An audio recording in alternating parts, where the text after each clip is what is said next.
എന്നെക്കുറിച്ച് തന്നെ പറയാം. എൻ്റെ പേര് ആയുഷ് CJ. ഞാൻ ഒളശ്ശ അലക്കടവിൽ നിന്ന് വരുന്നു. ഞാൻ 3ാം ക്ലാസ്സിലാണ്. എൻ്റെ 7ാമത്തെ സ്റ്റേജാണിത്. ആദ്യ കാലഘട്ടങ്ങളിൽ ഞാൻ എൻ്റെ കുടുംബയോഗത്തിലും ഉത്സവങ്ങളിലൊക്കെ ആയിരുന്നു. പിന്നെ ഗുരുദേവൻ്റെ അനുഗ്രഹത്താൽ എനിക്ക് ഗുരുദേവൻ്റെ മണ്ണായിട്ടുള്ള ശിവഗിരി പറയാൻ പറ്റി.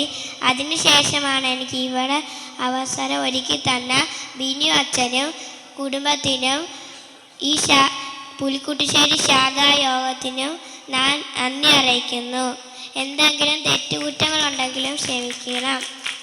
പണ്ട് ജാതിഭേദം മതദ്വേഷം മേതുമില്ലാതെ സർവരും സോദരത്വേന വാഴുന്ന മാതൃകാസ്ഥാനമാണിത്.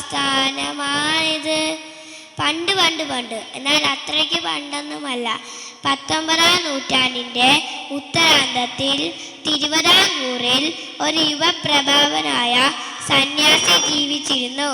നാട്ടിൽ നടമാടിയിരുന്ന ജാതി വിവേചനങ്ങളിൽ മനംനൊന്ത അദ്ദേഹം അതിനെയെല്ലാം പൊളിച്ചെടുക്കാനായി തുനിഞ്ഞിറങ്ങുന്നു. ജാതി ഏതായാലും മനുഷ്യൻ നന്നായാൽ മതിയെന്ന് ഉറക്കെ ഉദ്ഘോഷിച്ചുകൊണ്ട് കേരളത്തിൻ്റെ വടക്ക് തെക്ക് ചുറ്റി നടന്ന അദ്ദേഹം ചെയ്ത പ്രവൃത്തികൾ നമ്മുടെ ഭൂമിയിൽ സാമൂഹികമായ മാറ്റങ്ങൾ വരുത്തി. കേരളത്തിൻ്റെ തലവര തന്നെ മാറ്റിമറിച്ച ആ പുരുഷന്റെ പേരാണ് ശ്രീനാരായണ ഗുരു. ജാതി ശാസനങ്ങളെ ചുട്ടരിച്ചുകൊണ്ട് തങ്ങളുടെ അറിവുകളും അവകാശങ്ങളും നേടാനായി തുനിഞ്ഞിറങ്ങുന്നു.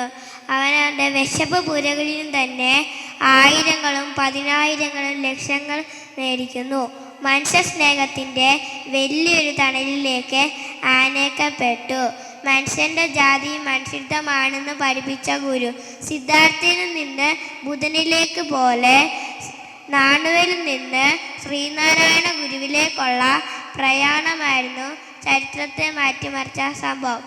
1925 മഹാത്മാഗാന്ധി വർക്കല ആശ്രമത്തിൽ ഗുരുവായി നടത്തിയ ചർച്ചയിൽ ഹിന്ദു മതത്തിലെ വർണ്ണവ്യത്യാസം പ്രകൃതിക്ക് അനുസൃതമായി നടക്കുന്നു എന്ന് കരുതി ഗാന്ധി ഒരു മരത്തെ ചൂണ്ടിക്കാട്ടി, അതിലെ ഇലകളെല്ലാം ഒരുപോലെ അല്ലല്ലോ, വലിപ്പ ചെറുപ്പങ്ങളുണ്ടല്ലോ, അതുപോലെ തന്നെ മനുഷ്യർ തമ്മിലും ഭിന്നത ഉണ്ടാകില്ലേ?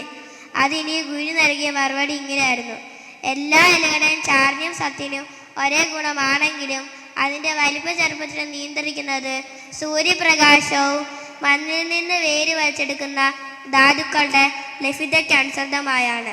അതുപോലെ തന്നെ മനുഷ്യർ തമ്മിൽ ഭിന്നതകളുണ്ടാകാൻ കാരണം അവർക്ക് കിട്ടുന്ന സാമ്പത്തികവും സാമൂഹികമായ ചുറ്റുപാടുകളും കൊണ്ടാണ്. പ്രത്യക്ഷത്തിലെല്ലാം വ്യത്യസ്തമാണെങ്കിലും ഗുണപരമായി എല്ലാം ഒന്ന് തന്നെ. കൂടിക്കാഴ്ചയ്ക്ക് ശേഷം തിരുവനന്തപുരത്ത് നടന്ന ഒരു മഹായോഗത്തിൽ മഹാത്മാഗാന്ധി പറഞ്ഞു: പുണ്യാത്മാവായ ശ്രീനാരായണ ഗുരുസ്വാമിയെ കാണാൻ പറ്റിയത് എൻ്റെ ജീവിതത്തിലെ മഹാഭാഗ്യമായി ഞാൻ കരുതുന്നു. ശ്രീനാരായണ ഗുരുസ്വാമി ഒരു ജാതിയുടെയോ മതത്തിൻ്റെയോ ആളായിരുന്നില്ല.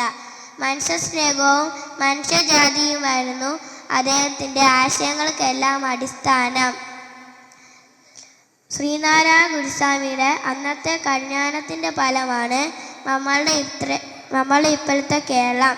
ഇത്രയും പറഞ്ഞുകൊണ്ട് ഞാൻ എൻ്റെ വാക്കുകൾ നിർത്തുന്നു. ഗുരുദേവനാമം ജയിക്കട്ടെ.